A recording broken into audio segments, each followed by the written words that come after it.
Think beyond a degree. Build real impact. Shape your future with an MBA. From IILM University.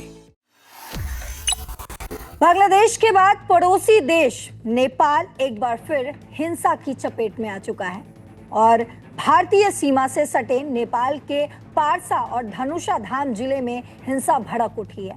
पूरे इलाके में high alert जारी किया गया है। इसी बीच भारत नेपाल सीमा भी सील कर दी गई है। धनुषा जिले में मस्जिद में तोड़फोड़ के बाद नेपाल में सांप्रदायिक हिंसा शुरू हो गई, जिसकी तस्वीरें भी लगातार सोशल मीडिया पर सामने आई हैं। पारसा के बीरगंज में हिंसक प्रदर्शन पर काबू पाने के लिए पुलिस ने आंसू गैस के गोले भी दागे हैं। पारसा जिले की सीमा बिहार के रक्सौल जिले से लगती है। आपको बताते चले, दक्षिणी नेपाल में सीमा से आवाजाही रोकने के लिए भारतीय सीमा भी सील कर दी गई है, लेकिन इस पर लगातार सवाल उठ रहे हैं।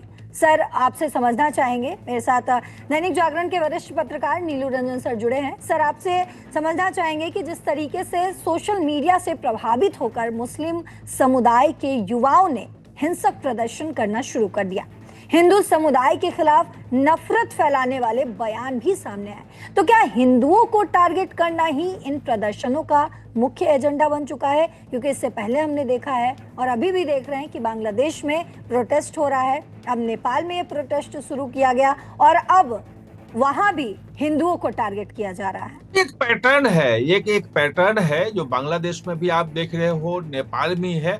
और नेपाल में भी चूंकि अस्थिरता रही थी, वहां भी आपको पता है कि सरकार, वहां पे जो बोली सरकार थी उसके खिलाफ जेएनजी का बड़ा प्रदर्शन हुआ था और वो इस्तीफा देना पड़ा था। और अभी वहां भी अंतरिम सरकार है और वो फरवरी में वहां भी चुनाव होना है। वो भी तारीख तय है कि भाई फरवरी फर्स्ट वीक में वहां भी चुनाव होना है।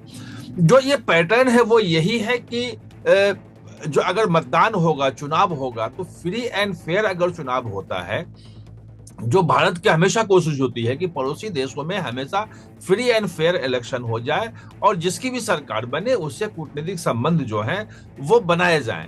लेकिन कुछ ताकतें ऐसी होती हैं जिसमें मैंने आपको बताया कि जमात इस्लामी बांग्लादेश का जो है, वैसे ही कट्टरपंथी ताकतें यहाँ भी हैं जो नहीं चाहती हैं कि फ्री एंड फेयर इलेक्शन हो। अगर हिंसा होगी, अगर दंगे होंगे तो फिर किसी को चुनाव नहीं लड़ने दिया जाएगा, दंगों में किसी को मार दिया जाएगा, लोग घर से बाहर न निकलें। ये तमाम कोशिशें वहां पे भी हो रही हैं और हुई हैं। ये देखना वहां भी मतलब निश्चित रूप से भारत के लिए सबसे बड़ी चिंता की बात वही है कि अगर वहां पे अच्छे ढंग से चुनाव हो जाए तो बेहतर होगा। लेकिन अब कहना मुश्किल है क्योंकि पड़ोसी देश है, भारत सीधे हस्तक्षेप नहीं कर सकता वहां पे।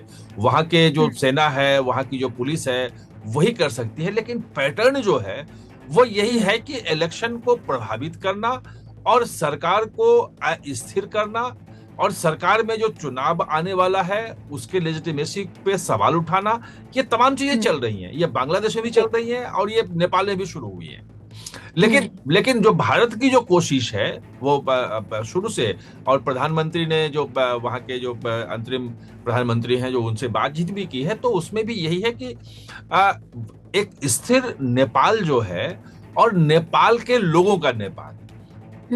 अब ये कहना मुश्किल है कि जो जैसे जिन घुसपैठियों की हम बात करते हैं कि बिहार के सीमांचल में बांग्लादेशी घुसपैठिए बहुत हैं, या पश्चिम बंगाल में मालदा, मुर्शिदाबाद, 24 परगना सब इलाके में करते हैं, वैसे ही नेपाल में भी बांग्लादेश घुसपैठ की बड़ी समस्या है वहां पे और बड़ी चर्चा हो रही है वहां पे। अब इसमें अभी ये मालूम नहीं है कि इसमें क्या बांग्लादेश से आए घुसपैठिए हैं, उनका भी कोई हाथ है, कोई बाहर से कहीं कोई आया है बांग्लादेश से कि भाई वहां पे हिंदुओं को भी मारा जाए। अभी डिटेल्स जो है वो इंटेलिजेंस के थ्रू आने बाकी हैं। एक बार वो सब डिटेल्स आ जाएगा तो स्थिति और ज्यादा क्लियर होगी। भारत इस पर क्या एक्शन ले सकता है? जिस तरीके से वहां भी अब बांग्लादेश के बाद, जैसे हमने डिस्कस भी किया कि बांग्लादेश के बाद नेपाल में फिर से हिंदुओं को टारगेट करने की कोशिश की जा रही है, उनके खिलाफ प्रोटेस्ट किया जा रहा है, तो भारत इस पर क्या एक्शन ले सकता है? नहीं, भारत के हाथ बंधे हुए हैं। भारत बहुत ज्यादा एक्शन नहीं ले सकता है। भारत जो है वो सिर्फ कूटनीतिक रूप से ही एक्शन ले सकता है कि वहां की सरकार ये जो भी करने वाले हैं, जो हिंदुओं पे की हत्या कर रहे हैं, हिंदुओं की संपत्ति जला रहे हैं, जो हिंसा कर रहे हैं, उनके खिलाफ कार्रवाई करे। और ये हमने देखा है कि बांग्लादेश में भी चाहे दीपू दास की जो हत्या हुई थी, तो उसके बाद लगा था क्या होगा, तो उसमें भी कार्रवाई हुई। जो लोग हत्या करने वाले थे वो गिरफ्तार किए गए और तमाम मामलों में कार्रवाई सुनिश्चित की जा रही है। भारत जी। सरकार कूटनीतिक रूप से यही कर सकती है। और जो एक यूनुस सरकार के जो मंत्री थे, मतलब सलाहकार जो है, उसको मंत्री कह सकते हैं, सलाहकार जो थे, वो दीपू दास के घर भी गए थे और सहायता के लिए उसके परिवार से, पिता से मिले, सब कुछ किया। तो भारत का कहना है कि अगर हिंसा कहीं भी हो रही हो तो उसके खिलाफ कार्रवाई सुनिश्चित की जाए। ये कहीं ना मैसेज जाए कि हिंदुओं के खिलाफ कोई अगर हिंसा कर दिया, हिंदुओं को मार दिया, तो उसको फ्री हैंड है और कहीं कोई कुछ होगा नहीं।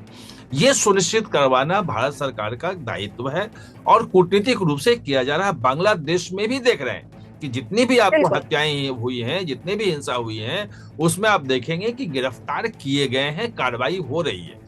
अब अदालत में बिल्कुल। कितनी होती है, कैसे होती है, वो एक लंबी प्रक्रिया है, लेकिन भारत वही कर सकता है और वो हो रहा है। बिल्कुल। तो हमने समझा कि किस तरीके से बांग्लादेश के बाद अब नेपाल में चल रहे प्रोटेस्ट पर भारत क्या कुछ एक्शन ले सकता है और किस तरीके से फिलहाल बातचीत का दौर जो है वो जारी है। बहुत शुक्रिया सर आपका।